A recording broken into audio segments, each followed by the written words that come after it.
আসসালামু আলাইকুম, আশা করি আপনারা সকলেই ভালো আছেন। কিছুদিন আগে আমার একটা দেশি মুরগির কুচা আসছিল। আমি মুরগিটাকে আমার জাপানিজ ব্যান্থামের ডিম দিয়ে বসিয়ে দিয়েছিলাম। আলহামদুলিল্লাহ মুরগিটার আজকে বাচ্চা ফুটছে। মুরগিটাকে আমি 15টা ডিম দিয়ে বসিয়েছিলাম। আমার নতুন সেটআপের কাজ করার কারণে ব্যস্ত ছিলাম, ওই কারণে এবার আর ক্যান্ডেলিংও করা হয় নাই। কয়টা ডিম পার্টেল ছিল, কয়টা আনপার্টেল ছিল। তারপরে যাক আলহামদুলিল্লাহ ওদের থেকে আমি 5টা বাচ্চা পাইছি। এখন যেহেতু বাচ্চার পরিমাণ কম, ওই কারণে আমি ওই বাচ্চাগুলোকে মুরগির সাথে ব্রুডিং করবো, আলাদা ব্রুডিং করবো না। কারণ এই 5টার জন্য আলাদা ব্রুডিং করলে ওইটা আরেকটা ঝামেলা। এই কারণে আমি ওদের মুরগির সাথে রেখে দিব এগুলোকে। আমার ইনকিউবেটরে কোচিন মুরগির 2টা ডিম দেওয়া ছিল, আলহামদুলিল্লাহ ওইখান থেকে একটা বাচ্চা পাইছি। তো একই ডেটে যেহেতু আমার মুরগির এবং ইনকিউবেটরের বাচ্চাটাও ফুটছে, এখন আমি এই মুরগির বাচ্চাটাকে আমার ওই মুরগির বাচ্চাগুলোর সাথে দিয়ে দিব।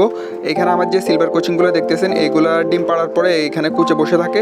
তো আমি অবহেলার কারণে ডিমগুলো আর নেওয়া হয় নাই, তো ডিমগুলোতে ব্লাড চলে আসছে। তো ভাবছি যে ডিমগুলো ফেলে না দিয়ে ওই ইনকিউবেটরে দিয়ে দেই। তো আলহামদুলিল্লাহ এখান থেকে একটা বাচ্চা ফুটে গেছে, এই মুরগির সাথে দিয়ে দিছি। সবগুলো ভালোভাবে নিয়ে নিছে।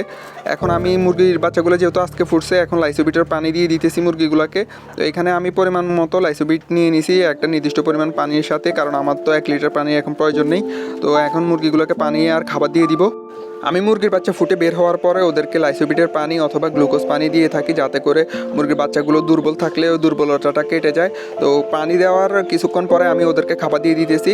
মাশাআল্লাহ বাচ্চাগুলো একে একে একটা একটা করে বের হয়ে খাবার খাওয়া শুরু করতেছে।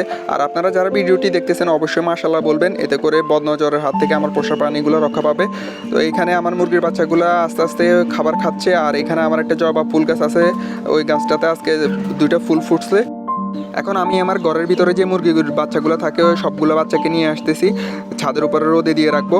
এখানে আমার হোয়াইট জাপানিজ ব্যান্থামের বাচ্চাগুলোকে রোদে দিয়ে দিতেছি।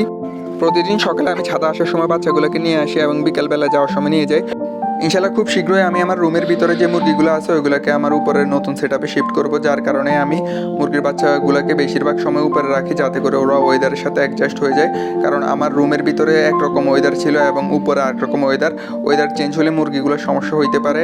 তাই আমি আস্তে আস্তে করে ওই ওয়েদারের সাথে ওদেরকে অ্যাডজাস্ট করতেছি। এখানে আমার 2টা শেরমা মুরগি দিয়ে বাচ্চা ফুটেছিলাম, বাচ্চাগুলোকে খাবার দিই না, এখন খাবার দিয়ে দিলাম। একটা মুরগির বাচ্চা ফুটছে 5টা, আর একটা মুরগির 4টা বাচ্চা ফুটছিল। একটা অ্যাক্সিডেন্ট বশত মারা গেছে, চটের বস্তার নিচে পড়ে একটা বাচ্চা মারা গেছে। ভিডিওটি ভালো লেগে থাকলে অবশ্যই আমাদের ইউটিউব চ্যানেলটি সাবস্ক্রাইব এবং ফেসবুক পেজ থেকে দেখে থাকলে ফেসবুক পেজটি ফলো দিয়ে আমাদের সাথেই থাকবেন। আল্লাহ হাফেজ, আসসালামু আলাইকুম।